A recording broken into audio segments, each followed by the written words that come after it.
ওভাবে করা হয়েছে। তো এক্সপিরিয়েন্স খুবই ভালো ছিল। রিসেন্ট আমার একটা আইফেলের প্রজেক্ট সাবিন খানের সাথে করা হয়েছে, ভালো।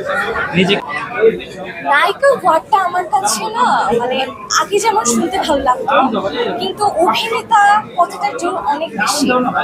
তো নিজেকে একজন অভিনেত্রী, প্রপার অভিনেত্রী হিসেবে দেখতে চাই। আমি আফটার সিনেমা করার পর আমার মনে হয়েছে যে আমার আরো শেখা দরকার। সেই জায়গা থেকে আমি একটা গ্রুমিং স্কুলে যাই, একটা প্রাচ্যনাট থিয়েটারে জয়েন করি। সেখানে আমার একটা 6 মাসের কোর্স ছিল, সেটা আমি কমপ্লিট করি। তো এভাবেই চলছে না, আমার বাধা ছিল না, বিকজ অফ আমি একটা কালচারাল ফ্যামিলি থেকে এসেছি। আমার নানা সিনেমা করতো একটা সময়, আমার আম্মু কালচারের সাথে জড়িত।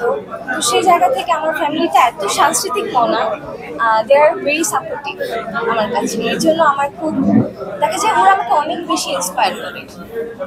হ্যাঁ, অবশ্যই আছে। মুশারফ করিম, অবশ্যই ফিমেলদের মধ্যে বলতে গেলে জয়া আহসান আপু, মেহজাবিন আপু, ওরা বেশ ভালো কাজ করছে। তো ওদেরকে দেখে আসলে শেখার অনেক কিছু আছে। তো জয়া আপু কোন দিকটা শিখতেছেন, কোন দিকটা ফলো করছেন? তারপর হচ্ছে অভিনয়, অবশ্যই অভিনয়ের কথাই বলবো। ওনার রিসেন্ট একটা সিনেমা মুক্তি পেল রূপসীকাথার জন্যই, দেখা হলে অবশ্যই দেখবো। আসলে শিল্পী হিসেবে অবশ্যই স্বপ্ন অনেক বড় থাকা উচিত, অবশ্যই পরিকল্পনা আছে। যদি অবশ্যই এরকম কোনো অপরচুনিটি আসে, আমার যদি গল্প পছন্দ হয়, ডেফিনেটলি। ওপার বাংলার কোনো কাজ দেখা হয় কিনা বা কারো? হ্যাঁ, আমি অনেক কাজ দেখি, আমার অনেক মুভি, স্পেশালি ওটিটির কাজগুলো নিয়মিত দেখা হয়। যেহেতু ওটিটির প্রসঙ্গ আসলো, যেমন বাংলাদেশের ওটিটির সেক্টরটা আপনার কাছে কি মনে হয়, কতদূর এগিয়েছে বা আপনি কি ওইখানে কাজ করতে চান কিনা বা প্রিপারেশন হচ্ছে কিনা?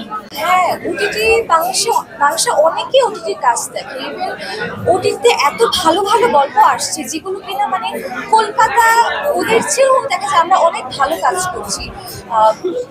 অবশ্যই চাই ওটিটিতে কাজ করতে। সেরকম কোনো অপরচুনিটি আসলে যদি আমার গল্প পছন্দ হয়, ডেফিনেটলি তো অবশ্যই করবো। জায়গা তো সেখানে কি হয় আপনার 18+ গল্প বা একটু বালগার বা একটু অন্য টাইপের, তো সেই ক্ষেত্রে কি আপনি প্রস্তুত যে নিজেকে বানার জন্য?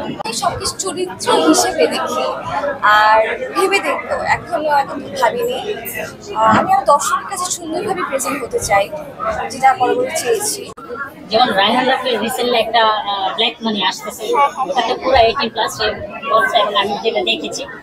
তো সেই ক্ষেত্রে আপনি যদি ওইখানে প্রপোজাল পেতেন বা ওই চরিত্রের জন্য ওই রকম ভাঙার 18+ এর গল্প নিজেকে, আসলে আমি মনে করি গল্পের প্রয়োজনে চরিত্র যেভাবে প্রয়োগ করা যায় একজন শিল্পী সেভাবে ভাবা উচিত।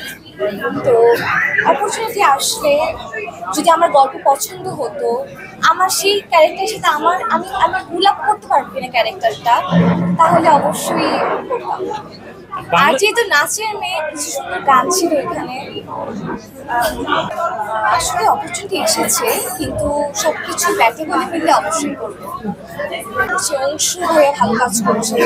রিসেন্ট যে মেহজাবিন আপু, প্রিয়মালতী, শঙ্খ দাশগুপ্ত, সবাই অনেক ভালো কাজ করছে। আসলে কাজ থেকে রায়হান রাফি মানে কার থেকে কাকে বলবো সেটা বলার কোনো অপশন নেই।